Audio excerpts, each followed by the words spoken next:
इस वक्त वो लाशऊरी तौर पर टहलती हुई अपने घर के मेन गेट की तरफ जा रही थी, जिसका बगली दरवाज़ा खोलकर वो अमूमन सड़क पर नज़र डाल लिया करती थी।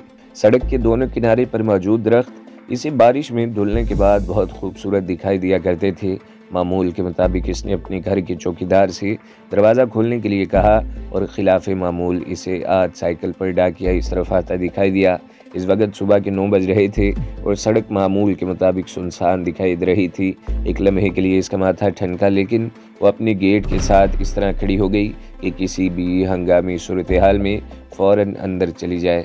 डाकिये ने शायद इसे देख लिया था और यूं लगता था जैसे वो इसका मुंतज़िर रहा हो। इसने साइकिल हाथ में पकड़ा हुआ था और पैदल चल रहा था। फरीदा को देखकर इसकी रफ्तार तेज़ हो गई। वो सीधा इसकी तरफ आ रहा था। इससे पहले कि फरीदा किसी फैसले पर पहुंचे, वो इसके सर पर पहुंच गया। अभी उसके मुंह से एक लफ्ज़ निकला था। जब फरीदा को सारे मामले की समझ आ गई, ये इस पर अल्लाह ताला की ख़ुसूसी इनायत थी कि इसकी छठी हिस्स बहुत तेज़ थी। फरीदा ने अंदाज़ा लगा लिया था कि ये आम किस्म का डाकिया नहीं है। फरीदा बहन, इस ख़त पर बहुत एहतियात से अमल करना, बहुत एहतियात से। अगर आपको किसी भी मरहले पर मामूली सा शक गुजरे तो फ़ौरन घर वापस लौट जाएं। अब ये आमिर भाई कुछ रोज़ दिल्ली में रहेंगे। उसने तेज़ी से अपनी बात मुकम्मल की और अपने साइकिल से लटके थैले में से एक ख़त निकाल कर इसे थमा दिया। फरीदा के मुंह से सिर्फ खुदा हाफिज़ ही बमुश्किल निकल पाया था। जब वो साइकिल पर बैठा और देखते ही देखते इसकी नज़रों से ओझल हो गया। पलक झपकते में फरीदा ने इस ख़त को इस तरह मुट्ठी में बंद कर लिया था जैसे अगर इसे हवा लगी तो वो फास्फोरस की तरह जल जाएगा। इसे याद आ गया, आसफा ने बताया था कि इसे भी इसी तरह अचानक आमिर की तरफ से ख़त मिला था और ख़त देने वाला इसकी कोई बात सुने बगैर गायब हो गया था।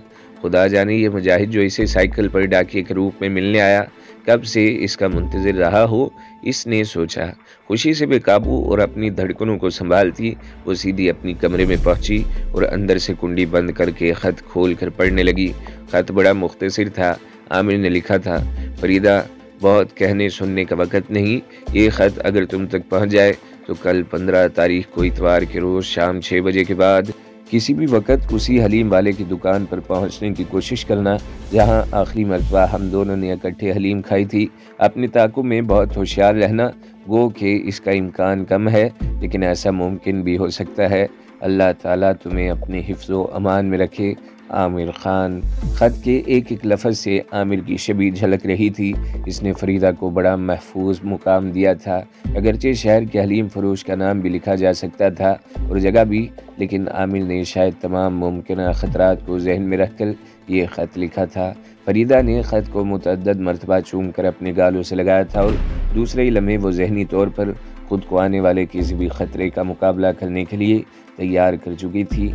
इसने खुद को उस रोज़ आमिर के लिए वक़फ़ कर दिया था जिस रोज़ आमिर एक गुमराह नौजवान से मुजाहिद बना था। वो तो कब से इस मौके की मुंतज़िर थी कि आमिर की तरफ से कोई पैगाम आए और वो दौड़ कर इसके पास पहुँचे। इसकी शदीद ख्वाहिश थी कि मुजाहिदीन के शाना बशाना कश्मीर की बेटियों की तरह जिहाद में अमली कबूलियत करे और वो चाहती थी आमिर अकेला न रहे। अब वो वक़्त आ गया था। अगले रोज़ इसने अपनी वालदा के नाम एक ख़त में तमाम हालात लिखे और इनके लिए ख़त छोड़कर अपनी जमा पूंजी लेकर चुपचाप घर से बाहर आ गई। इतवार की शाम होने की वजह से इसके घर वाले सब मसरूफ़ थे। वहाँ ऐसी किसी शाम को घर में बैठकर ज़ाया नहीं किया जाता था। दिल ही दिल में कुरानी आयात का विर्द करती फरीदा, जिसने बिल्कुल हिंदू लड़कियों की तरह साड़ी पहनकर माथे पर बड़ा सा तिलक लगा रखा था, अपने बदले हुए भेस में महफूज रास्ते से होती हुई वहां पहुंच गई जहां इसे आमिर ने आने के लिए कहा था। हाजी हलीम वाले की दुकान के बाहर मोटरसाइकिलों और गाड़ियों की कतारें लगी रहती थी। वो इनसे कुछ फासले पर ही रिक्शे से उतर गई। अभी वो ये सोच रही थी कि आमिर को कहाँ और कैसे तलाश करे, जब इसे एक नौजवान इसकी तरफ बढ़ता दिखाई दिया जो चाल ढाल से बिगड़ा हुआ कोई हिंदू ज़्यादा लगता था। अगर वो बहुत करीब आकर इसे मुखातिब न करता तो शायद फरीदा इसे पहचान न पाती। फरीदा, इसके कानों में जलतरंग बजी और दिल की धड़कनें बेकाबू हो गईं। आमिर बेख्तियार इसकी ज़ुबान से निकला और वो पलट कर बेकाबू होकर इसके सीने से लग गई। होश करो फरीदा, खुद को संभालो, आमिर ने कहा और इसे आहिस्तगी से खुद से अलग कर दिया। फरीदा की आंखें बेख्तियार छलक पड़ी। इसके लिए खुद पर काबू पाना मुमकिन नहीं रहा था। वो आमिर से कुछ कहना चाहती थी लेकिन कह ना पाई। आमिर ने इसका हाथ पकड़ा और टहलने के अंदाज में एक कोने में खड़ी टैक्सी की तरफ चल दिया जिसकी अगली सीट पर वही नौजवान बैठा था जिसने डाकिये के रूप में इसे पैगाम पहुंचाया था। इसने फरीदा की शक्ल देखते ही इसे सलाम करते हुए पिछला दरवाज़ा खोल दिया। दोनों पीछे बैठ गए। इसके साथ ही सिख टैक्सी ड्राइवर भी आ गया, जिसने फरीदा को बिल्कुल अपनों के अंदाज में अदाब किया और गाड़ी चल दी। 8 बजे तक इसे घुमाते रहो। आमिर ने अपनी घड़ी की तरफ देखकर ड्राइवर से कहा, चंगा वीर जी। सिख ड्राइवर ने गर्दन मोड़े बगैर जवाब दिया, कैसी हो फरीदा। जैसे ही आमिर के मुंह से ये अल्फाज निकले, वो इसके कांधे से लगकर बच्चों की तरह सिसक पड़ी। आमिर हैरत अंगेज तौर पर सब्र और रज़ा का पैकर बना इसे तसलियां देने लगा। सब्र करो फरीदा, वो मेरी जान से अजीज़ बहन थी, एक वही तो थी इस घर में, और मेरा कौन है। लेकिन अल्लाह को यही मंजूर था। फरीदा वो खुशकिस्मत थी जिसे अल्लाह ताला अपने इनामात से नवाजने के लिए बहुत जल्द मुंतखब कर लिया।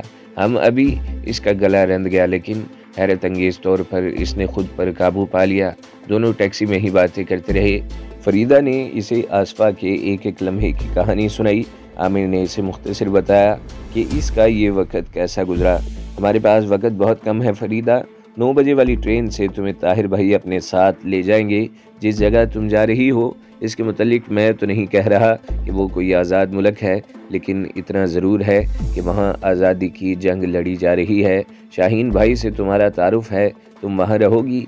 मेरा मिशन आज मुकम्मल होगा तो अगले चंद रोज़ में तुम्हारे पास पहुँच जाऊँगा, लेकिन ये मुद्दत तवील भी हो सकती है। तुम जहाँ जा रही हो, इस ज़मीन पर किसी मुसलमान लड़की के लिए इससे ज़्यादा महफूज इलाका और कोई नहीं। मेरी एक दरख्वास्त है कि अगर तुमने वाकई मुझे माफ़ कर दिया है तो मुझसे ज़्यादा दूसरे मुजाहिदों की फ़िक्र करना। हमारी ज़िंदगियाँ अब से पहले तक ज़रूर अपने नफ्स तक महदूद थीं, लेकिन अब नहीं। अब हम सब एक अजीम मकसद के लिए ख़ुद को वक़फ़ कर चुके हैं। मुझे देर हो जाए तो घबराना नहीं, मेरा इंतज़ार करना। मैं ज़रूर आऊँगा, इंशाअल्लाह ज़रूर आऊँगा। इसने बड़े यकीन से कहा था। फरीदा को अपने जज्बात के इजहार का मौका ही नहीं मिल सका था। वक़्त तेज़ी से गुजर गया। बिलाखिर वो घड़ियाँ आ गई जब इन्हें जुदा होना था। आमिर ने इसे दहली में अपने क़याम के मकसद और मिशन से आगाह नहीं किया था। खुद को ज़हनी तौर पर मुजाहिद तंजीम का हिस्सा बताने के बाद फरीदा ने इसकी ख्वाहिश भी नहीं की थी, ना ही ज़्यादा तजस्सुस का इजहार किया था। आमिर को दिलो दिमाग से अपने मजाजी खुदा तस्लीम करने के बाद अब इसे इसके हर हुक्म की तामील करनी थी। यही इसका मकसद हयात रह गया था। दमे रुखसत उन्होंने एक दूसरे को दुआओं के साथ अलविदा किया। वही मुजाहिद जिसका नाम ताहिर बताया गया था, इसका हम सफ़र था। दोनों ने श्रीनगर तक का सफ़र बगैर किसी उलझन और रुकावट के रास्ते में 2-3 जगह रुकने के बाद तय कर लिया। 3 रोज़ बाद वो महफूज रास्तों से सफ़र करते श्रीनगर पहुँचे थे, जहाँ कमांडर शाहीन बेचैनी से इनका मुंतज़िर था। मुजाहिदीन ने अपने एक मुजाहिद की मंगेतर के लिए अपने दीदा दिल फर्श राह कर दिए थे। अगले 2 दिन के बाद फरीदा को उन्होंने सोपुर के घराने में इस घर के फ़र्द की हैसियत से पहुँचा दिया था। यहाँ इसके लिए माँ, बहन और बाप मौजूद थे, लेकिन कोई भाई नहीं था।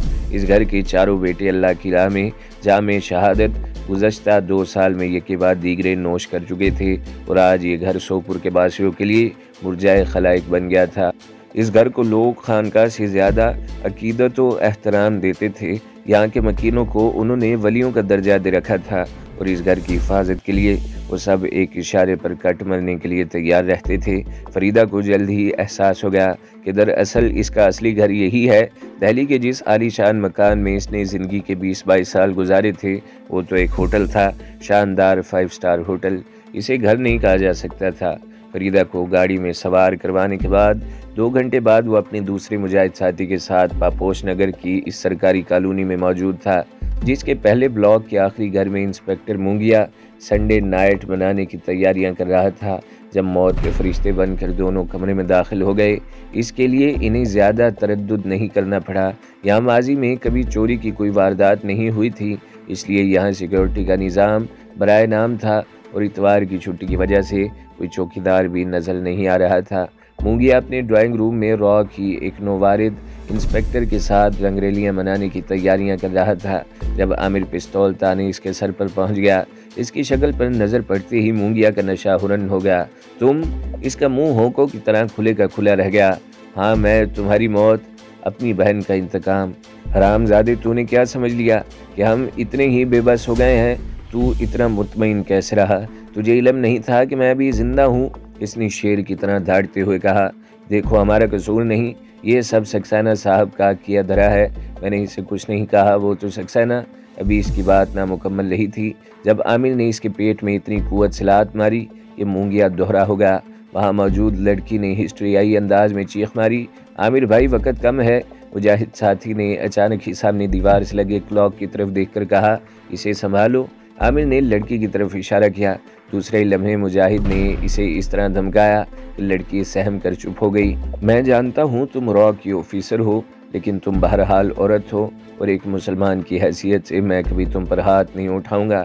یہ ہمارا اور اس کا معاملہ ہے، تم اس پھڈے میں نہ پڑو، چپ چاپ تماشا دیکھو، اور ہمارے جانے کے بعد سکسینہ سے کہہ دینا کہ عامر نے اپنی بہن کی موت اور بے حرمتی کا انتقام لے لیا۔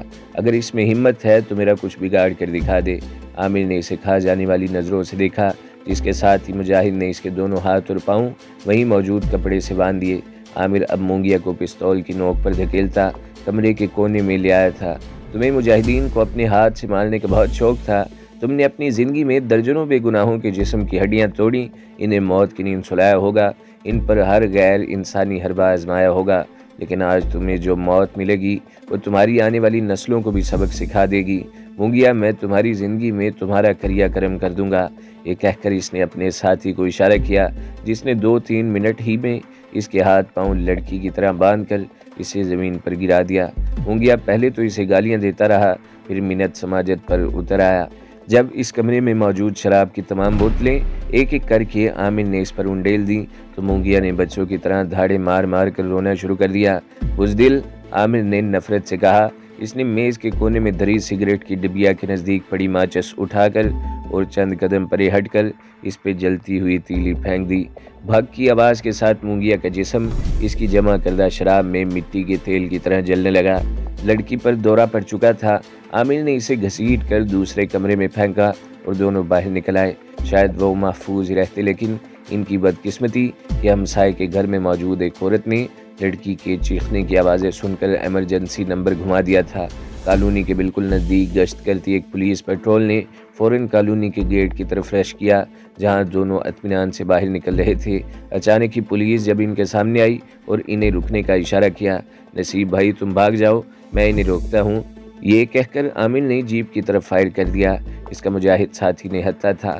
آخری لمحے تک اس نے عامر کے ساتھ رہنا چاہا، لیکن بعد ناخواستہ بھاگنے پر مجبور ہوا۔ عامر کے پستول میں جتنی گولیاں تھیں وہ ایک ایک کر کے ختم ہو گئیں، لیکن اس دوران اس نے پولیس کو 15-20 منٹ تک روکے رکھا اور نصیب کو بھاگنے کا موقع مل گیا۔ عامر گرفتار ہو گیا۔ اس کے ساتھ ہی گرفتاری کی خبر بھی مونگیا کی ادجلی لاش کے ساتھ اخبارات میں شائع ہوئی، اور اس کے ساتھ ہی آصفہ کی موت کی کہانی پھر زندہ ہوئی۔ 2 ماہ تک اس کی تفتیش ہوتی رہی۔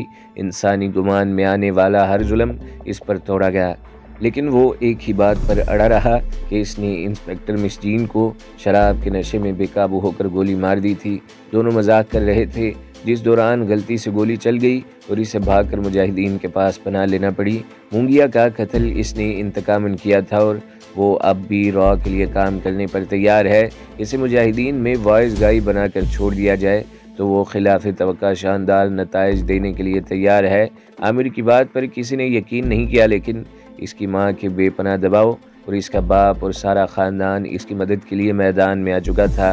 ان لوگوں کے بے پناہ اثر و رسوخ نے کرنل بھاٹیا کو ضرور گڑبڑا دیا تھا، اور اس نے ایک دن سکسینہ سے کہہ دیا کہ آخر اسے ایک موقع دینے میں کیا حرج ہے، جب خان بہادر کی ساری فیملی گارنٹی دے رہی ہے۔ سر وہ بڑا خطرناک ہے، آپ اندازہ نہیں کر سکتے۔ بھگوان کے لیے اس کی کسی بات پر یقین نہ کیجیے، کسی بات پر، وہ کسی بھی لمحے کچھ بھی کر سکتا ہے، کچھ بھی۔ سکسینہ نے زچ ہو کر کہا۔ را کی اعلیٰ کمان نے اس کے کیس پر غور کرنے کے بعد اسے فی الوقت جوڈیشل ریمانڈ پر جیل بھیجنے کا فیصلہ کیا تھا۔ وہ لوگ در پردہ اس کی سرگرمیاں واچ کرنے کے بعد اس کے متعلق کچھ فیصلہ کرنا چاہتے تھے، جب قدرت نے اسے ایک بار پھر جوگا سنگھ کی مدد سے فرار ہونے کا موقع دے دیا۔ جوگا سنگھ اور اس کے دونوں ساتھی بڑے انہماک سے اس کی کہانی سن رہے تھے۔ عامر نے انہیں لگی پٹی رکھے بغیر بتا دیا کہ اس نے سرحد پار سے متعلق جھوٹ بولا تھا، اور اس کی اصلیت تو یہ ہے جو اس نے بتا دی۔ عامر کی سچی اور کھری باتوں نے ان سب کو بہت متاثر کیا تھا۔ اگر تم کہو تو ہم تمہیں اپنی حفاظت میں شاہین تک پہنچا سکتے ہیں۔ جوگا سنگھ اس کی کہانی سے بہت متاثر نظر آ رہا تھا۔ نہیں جوگا سنگھ، ابھی نہیں، جب تک میں اس احسان کا کسی حد تک ہی صحیح قرض نہ چکا دوں میں تمہیں چھوڑ کر نہیں جاؤں گا۔ عامر نے بڑی مضبوطی سے کہا۔ عامر میاں، ہم نے کوئی احسان نہیں کیا، ہم سب ایک منزل کے مسافر ہیں، آزادی کی منزل کے مسافر۔ اگر ہم سب اکٹھے ہو جائیں تو 3% براہمن اس خبر سے ہی اپنا بوریا بستر سمیٹ کر بھاگ جائیں گے۔ افسوس وسائل نہ ہونے کے سبب ہم ایک جگہ اکٹھے بھی نہیں ہو سکتے۔ ہم نے تمہاری نہیں اپنی مدد کی ہے۔ تم جب اپنے مجاہدین کی صفوں میں واپس جاؤ گے تو زیادہ قوت سے دشمن کے خلاف سرگرم عمل رہو گے۔ اگر دشمن پر ضرب لگے گی تو کمزور ہوگا تو ہم سب کی فتح ہوگی۔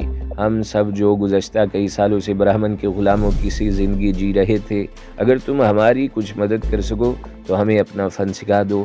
دلباغ سنگھ نے جو اب تک خاموشی سے اس کی باتیں سن رہا تھا کہا، دلباغ سنگھ، یہ میرا فن نہیں، یہ تو قدرت کی ہم سب پر کرم فرمائی ہے۔